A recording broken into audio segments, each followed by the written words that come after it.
Hello दोस्तों, आज की इस वीडियो में हम बात करने वाले हैं रिप्रोडक्टिव हेल्थ की, यानी जनन स्वास्थ्य, और इसके विभिन्न चरण भी जानेंगे और किस तरीके से हम जो है जनन को अपने जो है रिप्रोडक्शन को स्वस्थ कर सकते हैं, अपने रिप्रोडक्टिव पार्ट को और खुद को। तो हम इसमें पहले शुरू से जानते हैं इसकी हेडिंग क्या है। जनन स्वास्थ्य का अर्थ है जनन से संबंधित सभी आयाम, जैसे शारीरिक, मानसिक, सामाजिक एवं व्यवहारिक रूप से स्वस्थ होना। यानी जनन शब्द का यही अर्थ है कि जनन से संबंधित सभी आयाम क्या है, शारीरिक रूप से भी स्वस्थ होना चाहिए। यानी शारीरिक, अगर हमारा शरीर नहीं शुद्ध है तो हम जनन की क्रिया नहीं कर सकते हैं, उसमें कुछ बाधाएं होंगी।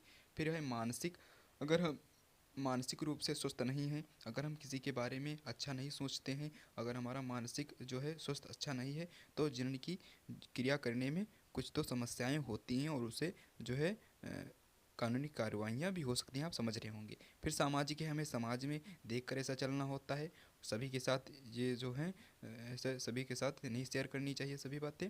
और व्यवहारिक, आपके व्यवहार में भी शीतलता होनी चाहिए, है ना।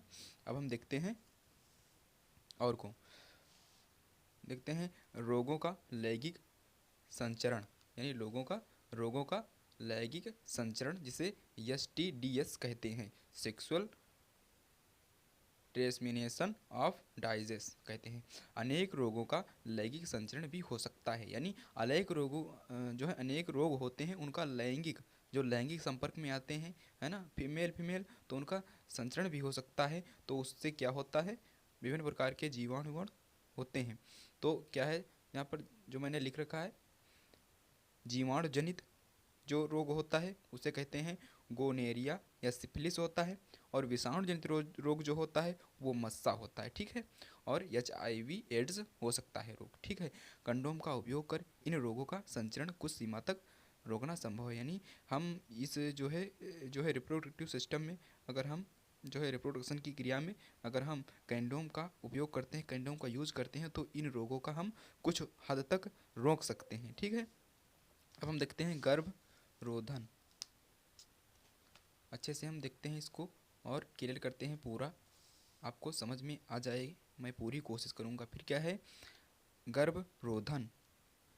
गर्भरोधन, गर्भधारण को रोकना गर्भरोधन कहलाता है। बोर्ड एग्जाम में पूछ लेता है गर्भरोधन किसे कहते हैं, तो गर्भधारण को रोकना यानी प्रेग्नेंट हो, महिला मतलब फीमेल प्रेग्नेंट ना हो, उसे रोकने के लिए क्या कहते हैं, गर्भरोधन कहते हैं। गर्भरोधन के कई प्रकार होते हैं, तो जो है अस्थाई और स्थाई पूछते हैं, ठीक है।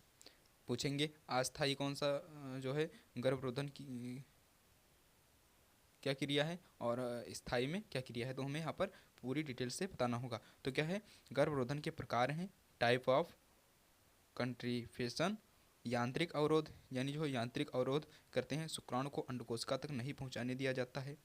इसमें क्या करता है, उदाहरण शिश्न को ढकने वाले कंडोम, योनि में रखे जाने वाले सर्वाइकल कैप, जो सर्वाइकल कैप होते हैं वो रखे जाते हैं योनि में, और जो है आगे शुक्राणु नहीं, आगे स्पर्म नहीं जा पाते, शुक्राणु आगे नहीं जा पाते हैं। फिर क्या, फिर हम क्या देखते हैं, फिर रासायनिक तकनीक, जो रासायनिक तकनीक हैं उन पर क्या किया जाता है। जो रासायनिक तकनीकें होती हैं, मादा में अंड को न बनने देना, यानी ऐसी दवाइयाँ खाई जाती हैं, इनके लिए दवाइयाँ भी ली जाती हैं जो हार्मोन के संतुलन को परिवर्तित कर देती हैं। देखिए, मादा के अंडाशय में अंड को नहीं बनने दिया जाता है, अंड कोशिका को नहीं बनने दिया जाता है, वो तभी संभव हो पाएंगी जब उन्हें जो है अलग तरीके से विपरीत प्रकार के हार्मोन दिए जाएंगे। तो इनके लिए दवाइयाँ ली जाती हैं जो हार्मोन के संतुलन को परिवर्तित कर देते हैं। अगर हार्मोन का संतुलन बन रहा है कि वो अंड कोशिका उत्पन्न करे, तो वो उत्पन्न नहीं होने देते हैं। फिर क्या है, इनके अन्य प्रभाव, विपरीत प्रभाव भी हो सकते हैं। तो इनके विपरीत भी प्रभाव हो सकते हैं, दवाइयाँ अच्छी नहीं होती, सभी दवाइयाँ अच्छी नहीं होती, तो इनके विपरीत प्रभाव भी हो सकते हैं। अब हम आगे कुछ और अब हम देखते हैं अगला नंबर जो है सी है, IUCD है, जो लूप या कापरटी, यानी गर्भाशय में जो है गर्भाशय की योनि में कापरटी नामक वो है स्थापित कर दिया जाता है। मान लो ये हमारी क्या है, ये क्या है, ये फीमेल की योनि है, और इसमें यहाँ पर ये दोनों दोनों अंडवाहिनियाँ हैं, इन्हें अवरोध कर दिया जाता है। इस तरीके से ऐसे ऐसे और ऐसे अवरोध कर दिया जाता है, और इसमें स्प्रिंग जैसे लगी रहती है, इस तरीके से होता है, ठीक है। लूप या कापट्टी को गर्भाशय में स्थापित किया जाता है, जिससे गर्भधारण नहीं होता, जिससे महिला प्रेग्नेंट नहीं होती, ठीक। अब देखते हैं शल्य क्रिया तकनीक। जो शल्य क्रिया तकनीक होती हैं ये हैं स्थायी, ये हैं स्थायी विधियाँ, ये हैं स्थायी विधियाँ, ये हैं क्या है, स्थायी विधियाँ हैं। ठीक है, जो है इसमें पहला क्या है, नसबंदी है।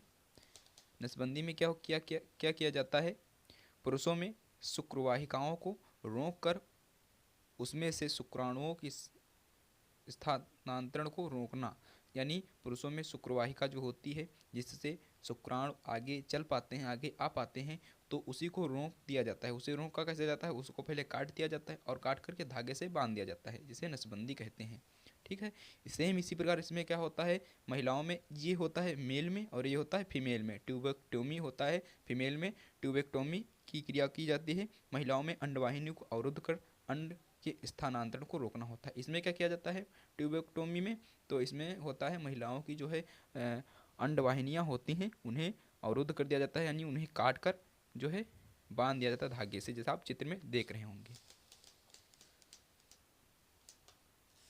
फिर क्या देखते हैं, भ्रूण हत्या। मादा भ्रूण को गर्भाशय में ही मार देना भ्रूण हत्या कहलाता है। और भ्रूण हत्या पर आपको जो है वो टिप्पणी भी मिलती होगी, लिखने को मिलती है। भ्रूण हत्या क्या है, जो है ये क्यों किया जाता है, ये पूछ सकता है।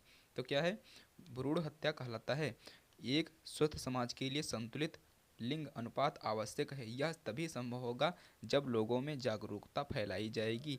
वह भ्रूण हत्या या भ्रूण लिंग निर्धारण जैसी घटनाओं को रोकना होगा। यानी इसमें क्या बताया, इसमें क्या बताया, समाज को कई लोग चाहते हैं कि हमारे लड़के लड़के हों, कई लोग चाहते हैं हमारे लड़कियां ही लड़कियां हों। तो उसमें क्या है, तो समाज के लिए तो अनुपात बराबर होना चाहिए, क्योंकि तुम्हारे 2 लड़के हैं तो 2 लड़कियां भी होना चाहिए। ठीक है, तो ऐसी क्रियाओं में क्या होता है, अगर कोई चाह रहा है कि हमारे लड़के लड़के हों तो लड़की होती है तो उसको जो है भ्रूण हत्या, भ्रूण की हत्या कर देते हैं, पेट में ही उसे मार देते हैं। लेकिन ये अलाउ नहीं है दिखाना डॉक्टर को, लेकिन वो दिखा देते हैं ज़्यादा पैसा लेकर के। लेकिन ये ऐसा बहुत कम होता है, अब तो जागरूक समाज हो गई है। तो फ्रेंड्स, यहाँ तक हमारा ये टॉपिक एंड हुआ और हम मिलते हैं नेक्स्ट वीडियो में। तब तक के लिए जय हिंद, वंदे मातरम। लेकिन एक बात मैं बताना चाहता हूँ आप लोगों को, अगर वीडियो पसंद आई हो तो वीडियो को लाइक कर दीजिएगा और चैनल पर नए हो तो चैनल को सब्सक्राइब कर दीजिएगा, क्योंकि मैं इसी तरीके से वीडियो अपलोड करता रहता हूँ और आप लोगों को बेस्ट इन्फॉर्मेशन देने का प्रयास करता रहता हूँ। तो मेरा आपसे एक यही गुजारिश होगी कि आप वीडियो को लाइक और चैनल को सब्सक्राइब कर लीजिएगा और उसकी नोटिफिकेशन को अलाउ कर लीजिएगा। और हाँ, ये क्लास 10 हो या 12th हो, ये दोनों में पूछा जा सकता है। एक ऐसा टॉपिक है जो दोनों क्लास में पूछा जा सकता है, या 11th हो, कोई भी क्लास हो तो सब में ये पूछा जाता है। ठीक है, तो मिलते हैं नेक्स्ट वीडियो में, तब तक के लिए जय हिंद, वंदे मातरम।